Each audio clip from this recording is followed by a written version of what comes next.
Landvarðarstarfið forvitnilegt fyrir okkur hin sem eyðum nær öllum okkar tíma í byggðu samfélagi og eltumst við klukkuna. Það eitthvað rómantískt við það að starfa á hálendinu í náttúruparadís og hreinu lofti. En hvernig þetta samt í raun og veru? Allt rómantískt við það að vera landvörður? Róbert Karl landvörður í Vatnajökulsþjóðgarði og hann hefur svörin á reiðum höndum. Róbert, þú ert landvörður hérna í Vatnajökulsþjóðgarði. Passar. Hvað var til þess að þú ákvaðst að gerast landvörður? Það nú góð spurning. Ég er náttúrulega á ættir að rekja þarna í Öxarfjörð. Afi minn var bóndi í Hafrafellstungu. Sem svona 9 kílómetrar frá Ásbyrgi. Þannig ég þekkt svæðið mjög lengi sko. Haft svona taugar til þess? Já, væntanlega. Og mikið verið í Ásbyrgi og á þessu svæði sko. En það kannski ekkert endilega ástæðan af hverju ég valdi að vera landvörður sko. Nei. Það bara góðir atvinnumöguleikar held ég sko. Þú ferð á landvarðarnámskeið og ert síðan orðinn landvörður og þá getur þú sótt þessar stöður á þessum mögnuðu stöðum sem við eigum út allt á Íslandi sko. Þetta eitthvað spurning? Í þessum 3 þjóðgörðum sem við eigum á Íslandi. Já. Þetta eitthvað svona svolítið spurning að komast ekki kannski burt frá fólki en að vera svona svolítið tengdari við náttúruna eða hvað maður Mér finnst það skemmtilegustu dagarnir í vinnunni þar sem ég að labba einhverja gönguleið bara. Eitthvað betri vinna en það eða? Ég bara labba hérna fram hjá Dettifossi og Hafragilsfossi og fara í Hafragilsundirlendi, Hólmatungur og Vesturdalur. Já, bara og það að tikka inn á meðan og þú bara labba.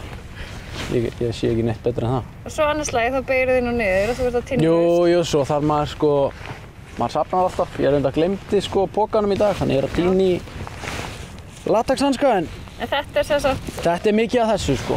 Þetta fengurinn eftir labb frá bílastæðinu og að Dettifossi. Og þessi. Og þessi líka. Ja, tveir hanskar fullir af rusli. En það var títt í gær, eða ekki? Það er eiginlega á hverjum degi. Ekki alveg allir stígar farnir á hverjum degi á Dettifoss-svæðinu en það svona við reynum að gera það. Þrífum klósettin á hverjum degi. Hvernig umgengni svona? Hvernig finnst þér að vera umgengnin vera? Sko náttúrulega, ég vil trúa því að flest fólk sé að gera sitt besta sko. Það enginn bara að opna ruslapokka sinn og henda því út í vindinn bara því að fyndi það skemmtilegt.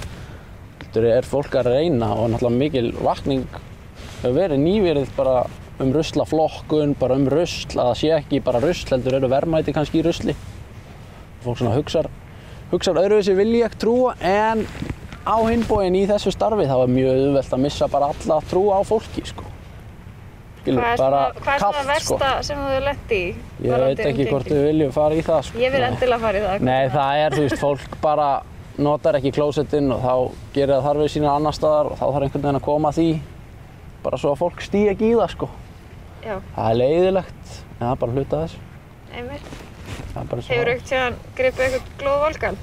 Ekki sko... Sko manneskjuna, ekki... Nei, reykingamenn hef ég gripið glóðvolga við að reykja og kasta því frá sér. Hvað gerir þú þá? Ég viðurkenni, ég hef verið stundum kvikindi og bara horft á reykingamenn taka síðasta puffinn sko og henda því síðan, þá mæti ég alveg leið sko. Já. Biðja bara vinsalust að taka þetta með sér sko. Ég er ekki svona valdníðslu maður held ég sko. Ég sé mig ekki þannig. Ég er ekki svona mikið að... Ég fíla það ekki, það ekki uppáhaldshluti minn við starfið að vera svona lögregla sko. Nei. En stundum þarf bara að segja fólki, þetta gerir maður ekki sko. Það er bara smá svona leikskóla. Þú veist, maður segir bara stopp. Já, bara þá kannski munaði það næst. Já. Og maður þarf að leika smá svona eins og maður sé alveg reiður sko. Já, hvernig gerur það? Segjum sem svo, ég var að henda hérna... Já, þá ég bara svona, heyrðu. Ég kem kannski að tala við þig sko, en ég ekkert að setja mikið í öskri sko. Ég seti í brúnirna svona. Getur verið smá alvarlegur sko. Já. Þú veist, skeggið að vinna með þér, þú veist ókvæðilega með skeggið. Já, samt þessi rútubílstjórar, þeir taka mig ekki alltaf alvarlega sko. Það ekki? En yfirleitt náttúrulega fer fólk eftir reglum og gengur eftir göngustígum og skilur ekkert rusl eftir sig sko. Nei, það náttúrulega flestir, flestir, en það bara eins og í öðru, það þarf bara einn til þess að eyðileggja fyrir öllum. Í rauninni sko. Fyrir Róberti rusl ekki bara rusl. Í starfi sínu tínir hann ósköpun öll af rusli og hann hefur gaman að því að velta fyrir sér mannlegu eðli í tengslum við ruslatínsluna. Sem dæmi má nefna að mikill meirihluti af sígarettustubbum sem Róbert tínir eru Marlboro. Af því má álykta að annarkvort eru það langflestir sem reykja Marlboro eða þá að þeir sem reykja Marlboro séu eðli sínu meiri sóðareldur en hinir. En landvarðastarfið snýst nú ekki bara ruslatínslu. Hvað er það allra besta við starfið? Það er náttúrulega að hafa aðgang að öllum þessum náttúruparadísum sem eru út allt. Og að fá að verja tíma á þessum stöðum er náttúrulega bara forréttindi. Og ég er mjög þakklátur fyrir þetta starf sko. Og að geta unnið í svona starfi, verið á svona stöðum yfir þetta stutta sumar sem við Íslendingar eigum, nokkrir mánuðir. Það er bara veisla að fá að heimsækja þessa staði sko. Og kynnast fólkinu sem sér þessa staði eins og landverið hér í sambandi við landverið upp í Öskju og Herðubreiðarlundum og þar. Og ógeðslega gaman ef maður er fríi hér að fara bara á hinn staðinn í þjóðgarðinum og tjekka á þeim og öfugt sko. Eða í Skaftafell eða hvað það er sko. Endalaust á mögnuðum stöðum út allt sko. Já, áttu þér eitthvað svona uppáhaldsstað? Það er náttúrulega hrikalega erfitt svona að velja einhvern sem er bara alveg uppáhalds. Er þetta eins og að velja myndi barnanna sína? Þetta er smá þannig sko, en ekki það að þetta sé eitthvað minn þjóðgarður eða mínir staðir sko. En þetta er náttúrulega kannski staðurinn okkar allra. Það er ekki það sem þjóðgarðurinn eru. Við eigum öll saman. Og við landverðir erum kannski í því að greiða fólki aðgang að svæðinu og passa að það sé farið svæðið á ábyrgan hátt. Það er kannski svona sama tekið það sem landverðir gera. Ertu stoltur að þið vera landverður? Ég er stoltur að vera landverður, já.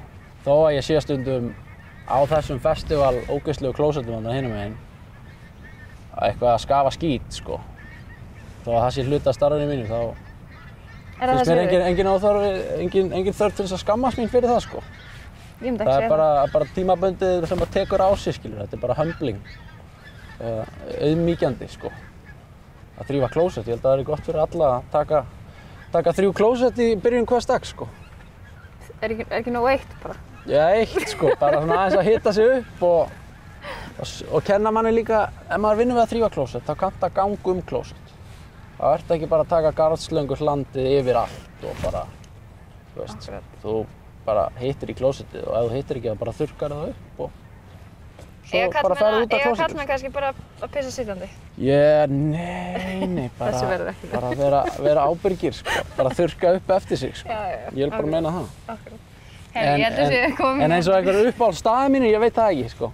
Nei. Það er mjög sérstakt að fara inn í botn Ásbyrgis snemma að morgni, finnst mér. Þegar sólin gyllir björgin, maður. Það er mjög sérstakt. Botnstjörn, já, í Ásbyrgi. Er þá best að vera aleinn? Það er helvíti gott að vera aleinn, maður. Það er engin snemma á morgnana nefnilega, þess vegna kannski finnst mér að besti tíminn að mæta það, sko. Það er mikill kyrrð. Mæli með því, sko.